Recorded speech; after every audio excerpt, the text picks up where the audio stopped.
চলচ্চিত্র অধ্যায়ে আমাদের খুবই ইম্পর্টেন্ট টপিক হচ্ছে কারশফের সূত্র।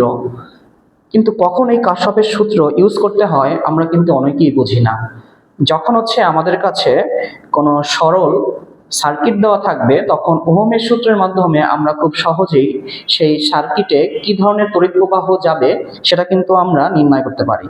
কিন্তু যখন একাধিক কোষ দেওয়া থাকবে বা ব্যাটারি দেওয়া থাকবে তখন বিভিন্ন রোধগুলোর ভিতর থেকে কি পরিমাণ তড়িৎ প্রবাহিত হয় সেইটা কিন্তু আমরা বের করতে পারি না। আর সেইটা বের করার জন্য কিন্তু আমাদের এই কারশফের সূত্র প্রয়োগ করতে হবে। তাহলে প্রথম সূত্র আমাদের বলছে কোনো বর্তনীর সংযোগ বিন্দুতে মিলিত প্রবাহগুলোর বীজগণিতিক সমষ্টি শূন্য। তার মতে আমরা পাই summation of i is equal 0। মিলিত বিন্দুতে বীজগাণিতিক সমষ্টি শূন্য। এখন যদি আমরা ধরি এ হচ্ছে আমার একটা সংযোগ বিন্দু, এটা নোডাল পয়েন্ট, তাই তো? এখানে আমরা ধরে নিলাম যে আয়ন তড়িৎ প্রবাহ প্রবেশ করতেছে, I2 ও প্রবেশ করতেছে, কিন্তু I3 বের হয়ে যাচ্ছে, আবার I4 বের হচ্ছে, আবার I5 আবার প্রবেশ করতেছে। কোন একটা সংযোগ বিন্দুতে আমরা যদি এরকম ধরে নিই যে কিছু পরিমাণ তড়িৎ প্রবাহ আসতেছে আবার কিছু তড়িৎ প্রবাহ বের হয়ে যাচ্ছে, তখন কারশফের প্রথম সূত্র মতে আমরা কি পাই? কোনো বর্তনীর সংযোগ বিন্দুতে মিলিত প্রবাহগুলোর বীজগাণিতিক সমষ্টি শূন্য। মিলিত প্রবাহগুলো অর্থাৎ এখানে কোন তড়িৎ প্রবাহগুলো আসতেছে দেখো তো, আয়ন আসতেছে, I2 আসতেছে, তাহলে আমরা লিখতে পারি আয়ন প্লাস I2। আর কোনটা আসতেছে দেখো তো, আর কিন্তু I5 ও প্রবেশ করতেছে, প্লাস I5। কিন্তু এই তিনটা প্রবেশ করতেছে, কিন্তু I3 আর I4 এই নোডাল পয়েন্ট থেকে কিন্তু বের হয়ে যাচ্ছে। যেহেতু এরা বের হচ্ছে তাহলে আমরা লিখতে পারি minus I3 minus I4 equal 0। এইটাই কিন্তু সে বলছে কোনো বর্তনীর সংযোগ বিন্দুতে মিলিত প্রবাহগুলোর বীজগাণিতিক সমষ্টি শূন্য। সামেশন অফ আই সমান সমান 0। তার মানে যেগুলো আমার প্রবেশ করবে সেগুলোকে আমরা যোগ দিব, আর যেগুলো হচ্ছে এই নোডাল পয়েন্ট থেকে বের হয়ে যাবে সেগুলোকে আমরা বিয়োগ দিব। তাহলে যেটা পাবো সেটাই হচ্ছে আমার কারশফের কি প্রথম সূত্র। অথবা কিন্তু আমরা এটাও লিখতে পারি যে যেগুলো হচ্ছে আসবে, অর্থাৎ যেগুলো ইনপুট হবে, যে এখানে ইনপুট হচ্ছে I1 I2 আর হচ্ছে I5, এগুলো আমার ইনপুট, আর আউটপুট কি যেগুলো বের হয়ে যাচ্ছে সেগুলো আউটপুট। সেগুলো কিন্তু আমরা সমান সমানের ওই পাশেও কিন্তু লিখতে পারি যে I3 প্লাস I4। এখন যদি এই দুটোকে আমরা সমান সমানের এই পাশে নিয়ে আসি তাহলে কিন্তু আগের সূত্রটাই আমরা পাই। তাহলে প্রথম সূত্র আমরা সবাই বুঝলাম যে কোনো সংযোগ বিন্দুতে মিলিত প্রবাহগুলোর বীজগাণিতিক সমষ্টি শূন্য হবে। আর এটা আমরা কি করে বের করব? ইনপুটগুলো এক সাইডে লিখবো এবং আউটপুটগুলো অন্য সাইডে লিখবো, তাহলে আমরা কারশফের প্রথম সূত্র পেয়ে যাব। তো এবার আসো কারশফের দ্বিতীয় সূত্রে।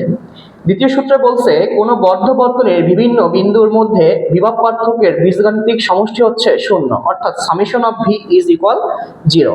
তো এই দ্বিতীয় সূত্রকে কিন্তু ইংলিশে KVL ও বলা হয়। KVL মিন্স কারশফস ভোল্টেজ ল, আর প্রথম সূত্রটাকে বলা হয়েছিল KCL অর্থাৎ কারশফস কারেন্ট ল।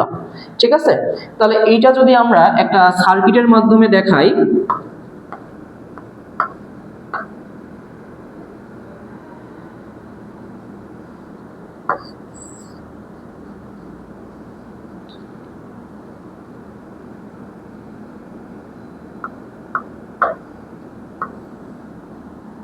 তো দেখো এখানে আমরা দুইটা ব্যাটারি রাখলাম, এটা হচ্ছে পজিটিভ প্রান্ত, এটা নেগেটিভ প্রান্ত, তাই না? আমরা সবাই জানি যে বড় যে প্রান্তটা সেটাকে পজিটিভ ধরতে হয় আর যে ছোট প্রান্ত সেটাকে নেগেটিভ ধরতে হয়। তাহলে এইটাও পজিটিভ এবং নেগেটিভ। তো এইটাকে ধরলাম আমরা R1 রোধ, এটা হচ্ছে R2, এটা R3 আর এটা R4। ঠিক আছে, তাহলে এই প্লাস প্রান্ত থেকে আমরা জানি যে কারেন্ট বের হয়, তাই না? তাহলে এখান থেকে বের হবে আয়ন। এই আয়নটা যখন এর ভিতর থেকে যাচ্ছে সেটাকে আমরা ধরলাম I2, এর ভিতর থেকে যেটা যাচ্ছে সেটাকে ধরলাম I3। দেন হচ্ছে এই I3 আর I4 উভয় কিন্তু এখানে এসে মিলিত হয়, মিলিত হয়ে একই সাথে I2 প্লাস I3 আকারে, I2 প্লাস I3 আকারে এই R4 এর রোধের ভিতর থেকে কিন্তু আবার চলে আসে, তাই না? চলে এসে মাইনাস থেকে প্লাসে আবার প্রবেশ করে। তাহলে এই বর্তনীতে যদি আমরা কারশফের দ্বিতীয় সূত্র প্রয়োগ করি তখন কিন্তু আমরা একটা বদ্ধ একটা সার্কিট প্রথমে কল্পনা করতে পারি। যেমন এইখানে কিন্তু এই একটা আমরা লুপ ধরতে পারি, আবার এই একটাও কি করতে পারি, লুপ ধরতে পারি। তাহলে যদি আমরা এই একটা লুপ ধরি তাহলে এখান থেকে আমরা কারশফের দ্বিতীয় সূত্র যদি প্রয়োগ করতে চাই যে summation of V is equal 0। এখন আমরা কি জানি যে ভি মানে কি, ভি মানে হচ্ছে আইআর, তাই না? সামেশন অফ আইআর, তাহলে কি করতে হয়, 0 ধরতে হয়। যে ওহমের সূত্র আমরা জানি আই সমান সমান ভি বাই আর, তো সেখান থেকে ভি সমান সমান লেখা যায় আইআর। তার মাধ্যমে কিন্তু আমরা লিখলাম যে ভি ইজ ইকুয়াল কি আইআর, তাই তো? তাহলে এখন দেখো এই আয়ন রোধের ভিতর থেকে কি তড়িৎ প্রবাহ যাচ্ছে, আয়ন যাচ্ছে। তাহলে আমরা কি লিখতে পারি, আয়ন ইনটু কি আয়ন। আবার এই R2 রোধের ভিতর থেকে যাচ্ছে I2 তড়িৎ প্রবাহ, তাহলে লিখতে পারি প্লাস I2 ইনটু কি R2।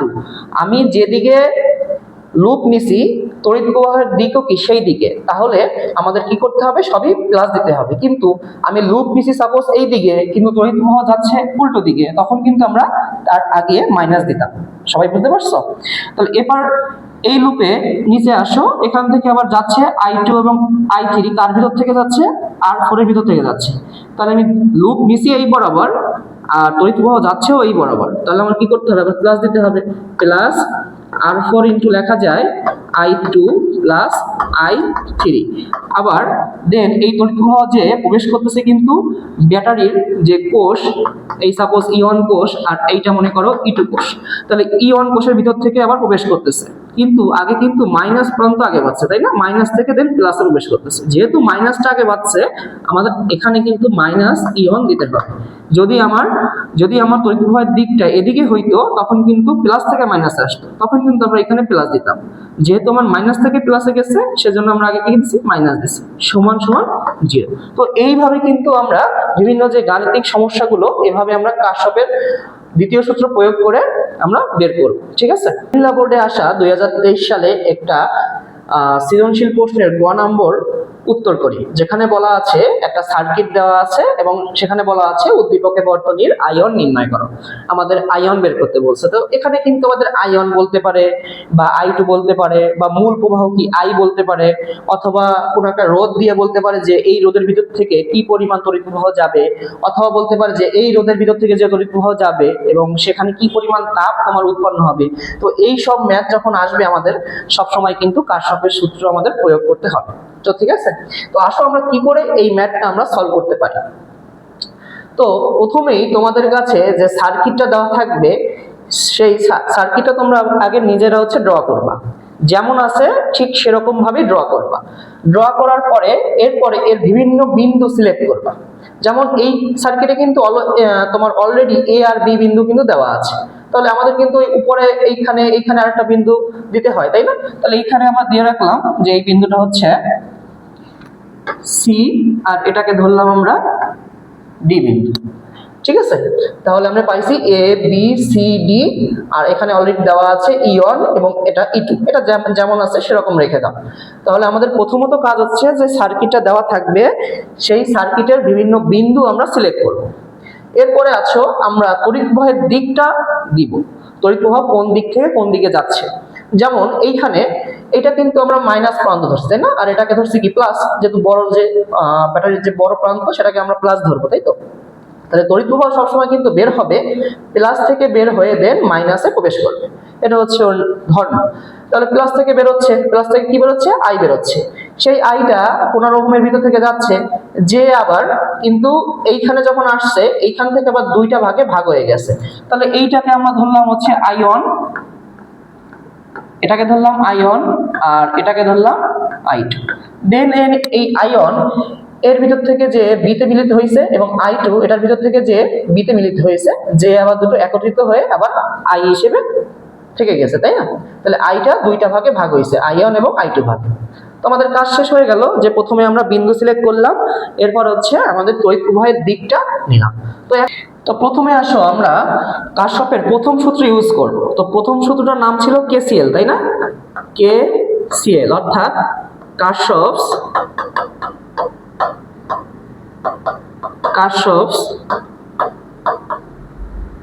Current law. এই সূত্র আমরা কি করব, প্রথমে আমরা প্রয়োগ করব এই বর্তনীতে।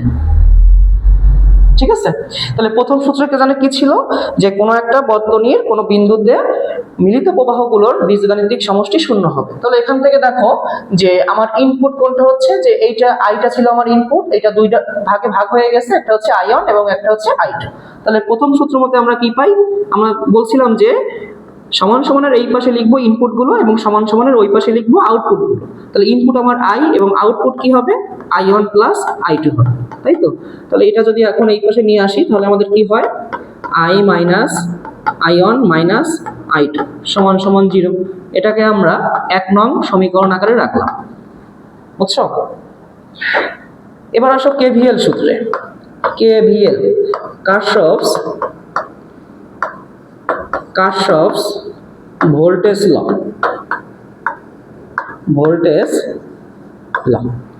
কারশফের যে ভোল্টেজের সূত্র সেটা আমরা এখন ইউজ করব। তাহলে ভোল্টেজ সূত্র যেন কি ছিল, যে summation of V is equal 0। Total ভোল্টেজের মান কি হবে, 0 হবে, কিন্তু সেটা কিন্তু আমাদের লুপ ওয়াইজ হবে, একটা লুপ আমাদের ধরতে হবে, তারপরে সেখান থেকে বের করতে হয়। যেমন এইখানে যদি আমরা লুপ ধরি, আমাদের টোটাল কয়টা লুপ হতে পারে, এই একটা লুপ হতে পারে, তাই না, আমাদের কিন্তু এই একটা লুপ হতে পারে, আবার এই একটাও লুপ হতে পারে, আবার সম্পূর্ণটা মিলেও কিন্তু একটা লুপ হতে পারে। কিন্তু যদি আমরা সম্পূর্ণটাকে বিবেচনা করি লুপ আকারে, তাহলে কিন্তু আমাদের মাঝখান থেকে কিন্তু একটা লাইন চলে গেছে, তাই না, তাহলে আমার যে সেটা কিন্তু ধরা যাবে না। যেটা হচ্ছে আমি লুপ ধরবো সেখানে যেন আর কোনো লাইন আমার না থাকে। বিষয়টা কি বুঝছো? তাহলে প্রথমে আসো যে কোনো একটা লুপ আমরা ফিক্স করি। যেহেতু আমার এইটা প্রথমে বের হচ্ছে, এখান থেকে আইটা যাচ্ছে, তাহলে এই লুপটাকে আমরা প্রথমে বিবেচনা করি। সেটা তুমি ইচ্ছা মতো ধরতে পারো, যে ঘড়ির কাঁটার তুমি দিকেও ধরতে পারো লুপটা, বা ঘড়ির কাঁটার বিপরীত দিকেও ধরতে পারো। তাহলে আমি ধরলাম, সাপোজ ঘড়ির কাঁটার বিপরীত দিকে ধরলাম, যে এই দিক থেকে এদিকে আমি যাব। তাহলে এদিকে নামটা দিলাম কি, বি সি ডি এ ই1 বি। যেখান থেকে আমরা শুরু করব, যেখান থেকে আমার কারেন্টটা যাওয়া শুরু করবে, বা স্টার্টিং পয়েন্ট আমার লুপের যেখান থেকে শুরু হবে, সেইখান থেকে তুমি ঘুরে আবার কি সেই একই বিন্দুতে ফিরে আসবা।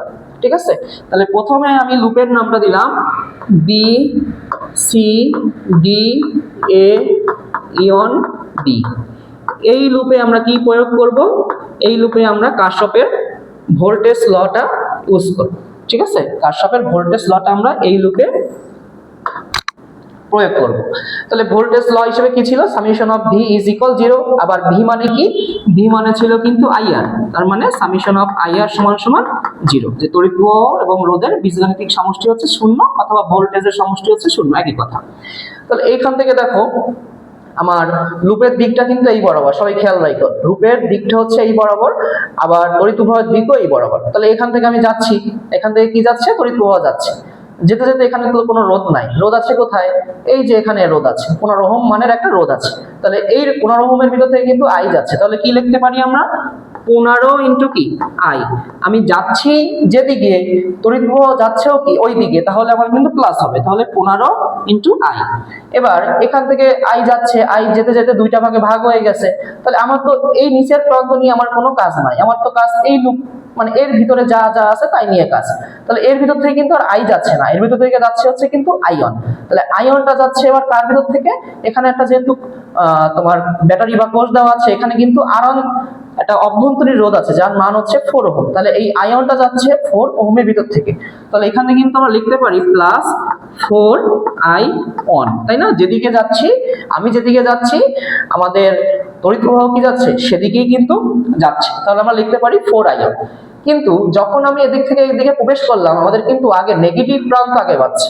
এখানে যে আমার ভোল্টেজের মান দেওয়া আছে 12 ভোল্ট, এইটা আমার প্লাস 12 ভোল্ট লিখবো নাকি মাইনাস 12 লিখবো, আমার যাচ্ছে এদিকে লুপের ডিরেকশনের দিকে, কিন্তু আমার যাওয়ার আগে আগে কিন্তু নেগেটিভ প্রান্ত আগে বাড়ছে। তাহলে আমাদের কি লিখতে হবে এখানে, -12, তাই না, -12। তাহলে আসো এরপর এখানে কোনো আর রোধ নাই, দেন আমার বিতে এসে শেষ হয়ে গেছে। তাহলে সমান সমান আমরা কি লিখছি, সমান সমান 0। এবার তুমি কি করতে পারো, এটাকে একটা সমীকরণ আকারে রাখতে পারো। যেহেতু আমরা 1 নং এ রাখছি আই কে আগে, দেন আই1 কে, দেন আই2 কে, ঠিক একই রকম করে এটাকে তুমি যদি সাজাও তো লিখতে পারো 15i প্লাস 4i1, কিন্তু এখানে কোনো i2 নাই, তুমি ধরতে পারো সেটাকে 0। তাহলে 0i2 সমান সমান 12। তাহলে ভাইয়া আমি কেন এখানে 0i2 ধরবো, কারণ আমরা এই সমীকরণগুলো ক্যালকুলেটরে আমরা সমাধান করব। যখন সমাধান করব আমাদের এক্স এর মান, ওয়াই এর মান, জেড এর মান, এইগুলো কিন্তু মান আমাদের ক্যালকুলেটরে বসাতে হবে। যা বসানোর সুবিধার্থে আমাদের এইগুলো কি এখন সমান সমান আকারে রাখতে হয়, যে প্রত্যেকটা চলক যাতে আমাদের সমান সমান আকারে থাকে। ঠিক আছে, এখন আসো তাহলে এই লুপের কাজ কিন্তু আমাদের শেষ। এবার আসো এই লুপে। তো এই লুপের ডিরেকশনে তুমি ধরো, তুমি যদি এই বরাবরও ধরতে পারো বা এই বরাবর ধরতে পারো, তোমার ইচ্ছা। তো আমরা ধরলাম এই বরাবর। ঠিক আছে, যেহেতু ওটা ওই বরাবর ধরছে, এটা ওই বরাবর ধরলাম। তুমি ইচ্ছা করলে কিন্তু এটা এই বরাবরও দিতে পারো, কোনো সমস্যা নাই, একই রেজাল্ট আসবে। তাহলে তুমি এবার এই লুপে আসো। এই লুপের নামটা কি দেবো আমরা? নামটা হবে এ ই টু বি ইয়ন এ। তাহলে এই লুপে আমরা কি করব? কারশফের যে ভোল্টেজ ল দ্বিতীয় সূত্র, সেটা আমরা এখন ইউজ করব। তাহলে আমি এ থেকে যাচ্ছি বি এর দিকে, তাই তো? তাহলে এখান থেকে যাচ্ছে কি, এখান থেকে তড়িৎ প্রবাহের মানটা হচ্ছে I2, এবং সেটা যাচ্ছে কার ভিতর থেকে? সেটা যাচ্ছে একটা অভ্যন্তরীণ রোধ যার মান হচ্ছে 4 ওহম, তার ভিতর থেকে যাচ্ছে। তাহলে আমি লুপ নিছি এই বরাবর, আমার তড়িৎ প্রবাহের ডিরেকশনও এই দিকে, তাহলে একই দিকে আছে, তাহলে প্লাস হবে। তাহলে কি লিখতে পারি আমরা? 4 ইন্টু I2, এটা কিন্তু আমরা লিখতে পারি। কিন্তু যখন আমার তড়িৎ প্রবাহ যাচ্ছে, তখন কিন্তু আগে মাইনাস প্রান্ত আগে পাচ্ছে। আমাদের যে কোষ আছে, সেই কোষের আগে মাইনাস প্রান্ত আগে পাচ্ছে। তাহলে আমাদের কি লিখতে হবে? -14। সবাই বুঝতে পারছো? এবার আসো, তাহলে এখানের কাজ আমাদের শেষ হয়ে গেল। তাহলে আমার লুপটা কিন্তু এই বরাবর ঘুরে আবার কি এখানে শেষ হবে। তাহলে এদিকের কাজ শেষ, এখানে আর কোনো রোধ নাই। এবার আসো এখান থেকে এখানে। তাহলে এখান থেকে যখন এখানে আসছি, আমাদের কিন্তু প্লাস প্রান্ত আগে বাড়ছে, তাই তো? প্লাস প্রান্ত আমাদের আগে বাড়ছে, প্লাস থেকে আমরা মাইনাসের দিকে যাচ্ছি। তাহলে আমাদের যে 12 ভোল্ট আছে, সেটা কিন্তু আমাদের হবে +12। তাহলে এইটা জানো ভাইয়া কার লাইন? এটা কিন্তু আয়নের লাইন। আর এইখান থেকে যাচ্ছে অনলি কে? I2। তাহলে এই আই অন আবার যাচ্ছে কার ভিতর থেকে? আর অনের ভিতর থেকে। আর অনের মান হচ্ছে 4। এখন দেখো, আমি লুপ নিচে এই বরাবর, কিন্তু তড়িৎ প্রবাহ হচ্ছে তার কি উল্টো দিকে। তাহলে আমার এখানে কি হবে? -4 আয়ন, -4 আয়ন ইজ ইকুয়াল 0। তাহলে আমরা কি পাই? যেহেতু আমরা 1 এবং 2 নং সমীকরণ আমরা আয়ন I2 এই আকারে রাখছি, এখানে কিন্তু I কোথাও নাই। তাহলে আমরা লিখতে পারি 0 into I plus -4 into ion plus 4 into I2 সমান সমান 2। 3 নং সমীকরণ। এখন আমাদের কাছে কিন্তু 3টা সমীকরণ আমরা পেয়ে গেছি। তাহলে আমরা খুব সহজেই এই 3টা ক্যালকুলেটরে এখন বসাবো। আমাদের যে ক্যালকুলেটরে যে মোড অপশন আছে, সেই মোডে যে আমরা ইকুয়েশনে যাব। ইকুয়েশনে যাওয়ার পরে 2 নম্বর অপশনে চাপ দিলে আমাদের যে এক্স ওয়াই জেড চলকের মান বের করতে হয়, সেই 2তে চাপ দিলে আমরা যখন এই মানগুলো বসাবো, যে আই এর সহগ হচ্ছে অন, আয়নের সহগ -1, I2 এর সহগ -1, এবং এই সংখ্যার মানটা হচ্ছে 0, এইগুলো যখন আমরা বসাবো 3টা সমীকরণ, তখন কিন্তু আমাদের পর্যায়ক্রমিকভাবে এক্স এর মান, ওয়াই এর মান এবং জেড এর মান বের হয়ে যাবে। আর এক্স এর মানটাকে আমরা ধরবো কি? I, ওয়াই এর মানটাকে ধরবো আমরা আয়ন, এবং জেড এর মানটাকে ধরবো কিন্তু I2। তো আমরা এখন 1, 2 এবং 3 নং সমীকরণ সমাধান করে কি পাইছি? নির্ণয় আমাদের কিন্তু আয়নের মান আমাদের হয়ে গেছে 0.132 অ্যাম্পিয়ার। যদি আবার একটু রিপিট করি, যে আমাদের এই কারশফের সূত্র প্রয়োগ করার জন্য আমরা প্রথমে কি করব? যে সার্কিটটা আমাদের দেওয়া থাকবে, সেই সার্কিটটা সুন্দর করে আমরা খাতায় প্রথমে ড্র করব, করে আমরা বিন্দু সিলেক্ট করব, করার পরে এরপরে আমরা তড়িৎ প্রবাহের দিকটা দিয়ে নিব, যে যেটা আমার প্লাস প্রান্ত, সেখান থেকে তড়িৎ প্রবাহ বের হবে, এবং তারপরে দেখবো সেই তড়িৎ প্রবাহটা কয়টা ভাগে ভাগ হয় সেটার আমরা নামকরণ করব। দেন আমরা কারশফের প্রথম সূত্র অ্যাপ্লাইয়ের মাধ্যমে একটা সমীকরণ বসাবো, এবং 2টা লুপ ধরে আমরা কারশফের যে দ্বিতীয় সূত্র, সেটার মাধ্যমে আমরা আরো 2টা সমীকরণ ডেভেলপ করব। এরপরে আমরা 3টা সমীকরণ আমরা সমাধান করে আমরা পর্যায়ক্রমিকভাবে যে আমাদের যে তড়িৎ প্রবাহের যেটা যেটা দরকার, সেটা আমরা কিন্তু নির্ণয় করতে পারবো।